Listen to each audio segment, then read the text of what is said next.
Again, lovely introduction. Did you get embarrassed with the introduction? But lovely introduction, thank you. So one of the things, one of the highs that we get when we do the EdelGive Hurun India Philanthropy list is to speak about some of the stories of entrepreneurship and philanthropy that country may not have heard of. Right, and yours is one such story, and I would call it in my language, you're sort of a rebel kid who was born into wealth, who was a family, traditionally one of the largest business houses in Kerala, but you decided to break away, went outside of India, outside of your comfort zone, you built a business there, then you had an exit. Now we've again come back to India and setting up, doing all this philanthropic activity. Could you just, for the audience benefit, a 2-minute teaser of your story? Thank you, Anas and Nagma. Generally, we don't talk about ourselves, but you put me in a corner. Me and my wife, Shabana, moved from India, I think in 1992, since we got married.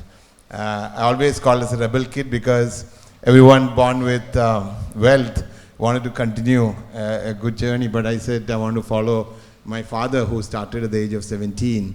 I said I wanted to build something on my own. Through my education, I was fortunate to go and study in the Western world. Came to UAE for a holiday, then we stayed on for the last 30 plus years now. My name is Faizal Kottikollon, and my expertise is solving problems of the world, and I built the first green foundry in the world in the Middle East, and that is where the wealth creation came in. And 2012, we exited that business, and we both traveled around the world for a year, and we said, what is life? You know, is it, let's enjoy and see what the money can do. But within 6 months, we got bored. And we said, you know, we are missing our workforces. And we had a community center in our factory at that time. And I think the biggest miss was not the money, the people. We really, truly miss them. And that is where I gave the article in a local newspaper there. Is not the wealth will give you happiness, is the people around you, who makes you who you are, is they give you that happiness. And since then, we came into India to really look at the two important pillars of our society, which is education and healthcare. And we've been working as philanthropists since 2013. We have created a model called PRISM, promoting regional schools to international standards through multiple intervention. Started with the first government school in Kerala, which is a girls' school. When we took a study with IIM Calicut, we were under the impression that government schools, India's got 1.2 million government schools, by the way. 250 million students go to government schools. And why these schools are in such a bad conditions. And interestingly, we were under the impression it is the quality of the teachers are not well paid, but none of them. We realized that they're in fact the opposite. They are paid 3 times more than the private school teachers. They're more qualified than the private school teachers. But where is the problem? The problem was the very dilapidated infrastructure.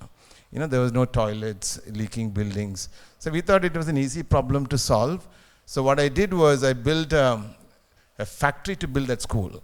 And because government said whatever intervention you wanted to do, you have to do it in summer vacation. So I have to think out of the box. Being an industrial engineer, we went to Finland to study the Finnish model of constructing schools and hospitals. And India never had a prefab company at that time. I'm talking in 2013. And we built that factory to build a school and a hospital, just to show to the country we can do schools in 30 days to 90 days. We can build hospital in 6 to 12 months. And that was the transformation. And today that model is replicated across the country. We have schools from Kashmir to Kanyakumari. We have more than 966 schools as we speak. And there are more than 3 million students changed their lives since 13 years. So that has been a little bit of a journey. And now we are transforming health and wellness in the country. And how, when you talk about an exit, it was not a small exit. It was pretty big, one of the biggest exits in the country in terms of your enterprise that you exited. I wanted to specifically touch on this question. How influential was Ms. Shabana, she's sitting right here, in your philanthropic journey up, and what you would have come up with? Would you have come up with certain causes which was sort of crazy and she said, no, let's not do that, let's do something else? Was there discussions like that? Not really. I think we always as a team, and I think I don't think we travel without each other, since last 30 years. And I think even the work we did it together, I think she is a pillar. And we always say men gets all the credit, but there's a woman who really does the work behind you. So I think she has been an incredible partner to me. And I think I was telling today, if you don't travel with me, I would not have achieved what I've achieved in my life and your life, because it was a reciprocal relationship, and that gives that energy. And I believe in energy because, see, this energy when you are together, it's not just 1 + 1 = 2. It is beyond that. And so I think she played a very, very important role, not just in philanthropy, also in businesses. So we have 4 kids, 3 girls and a boy, and I think it's been a happy journey so far. And how do you measure the success of an initiative? Do you go with the mindset of donating and then measuring it for like 6-7 years and exit the initiative, hand it over? Do you have a process in place in terms of measuring the success? Of course, impact assessment is important, because just throwing money and giving money is not philanthropy in our opinion. And so we work very closely. It's not just giving money to the NGOs or the governments. We have a strong foundation team of maybe 10-12 people. But what we have done, the model is, it's not just the foundation employees. So we employ close to 3,000 people in India, and we inculcate philanthropy even to the businesses. So if any disaster happens, whether it's in Haiti or in Kashmir floods, we take the resources from the entire organization. Correct. So philanthropy should not be working in isolation. It should be part of your business model itself. Because as Shalu was saying, it's a responsibility. People who are fortunate to have wealth, it's our responsibility to make sure that the next generations benefit out of it. We always say we don't own anything. Wealth is not ours. We are just a custodian of our wealth, and we are supposed to pass on to the generations.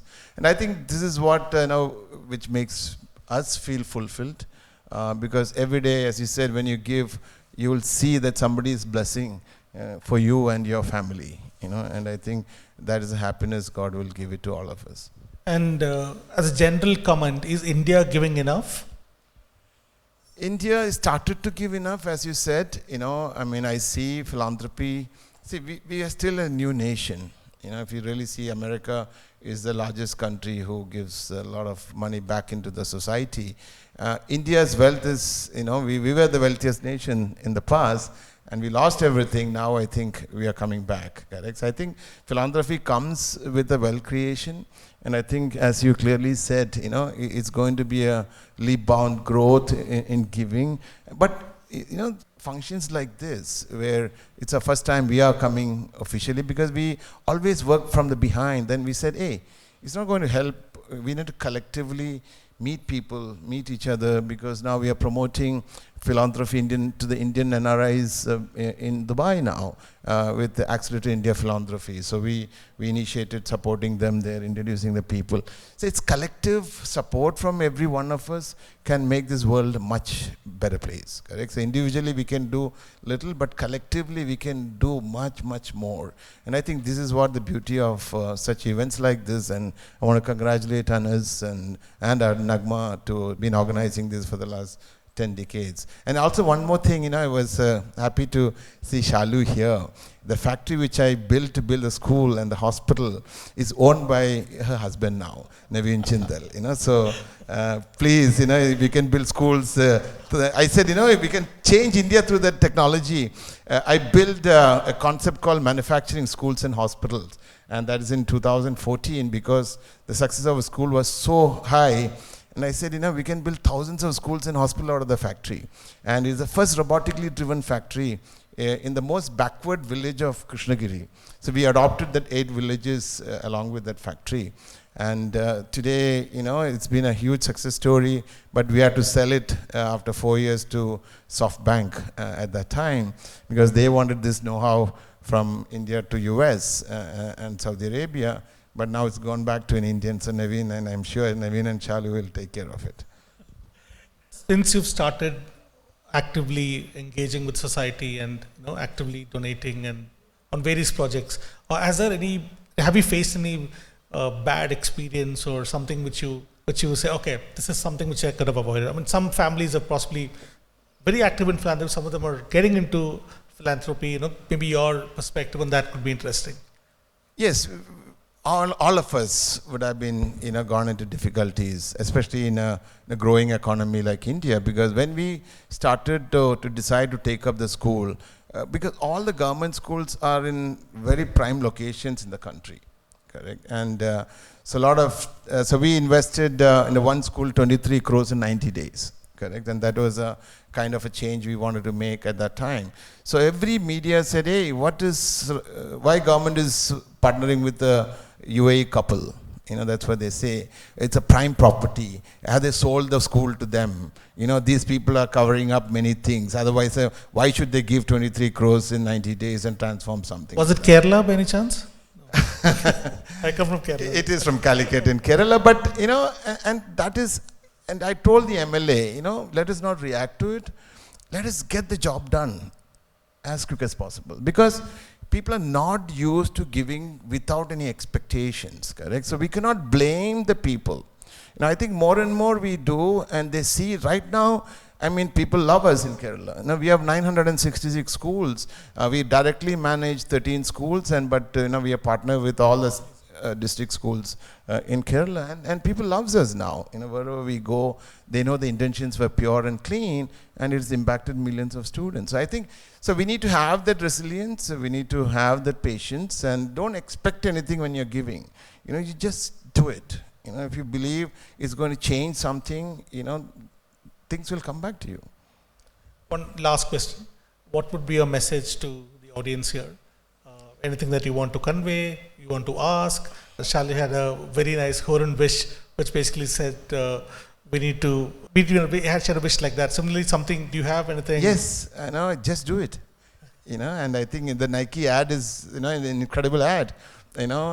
Don't hold on and just do it. And I think the biggest thing you can ever find the happiness is giving. And I've experienced that. When I stopped, I always tell I could have made much more money 3 times, 4 times, because I had 2 multi-billion-dollar exits. A lot of people ask me, why did you stop? And I said, what more you can do with the money? Correct. So today we have enough and more time to come and attend events like this, to do more things, collective discussions. So we have built one of the world's largest or most interesting health and wellness sanctuary in Kerala, which is soft opening happened in February, integrating all sciences of medicine, Ayurveda, yoga, Tibetan medicine, modern medicine, for healing diseases, healing people. So these things takes time, and when you really wanted to do something good for the next generations, you need time. And when you really keep on making money, you don't have time, and eventually we realize that, our health is gone, and what is the use of all this money? So with this, I just thank you everyone. It has been a great honor to be here, and I wish you all the best. Thank you. Thank you very much. Lot of energy. Big round of applause, please. Thank you.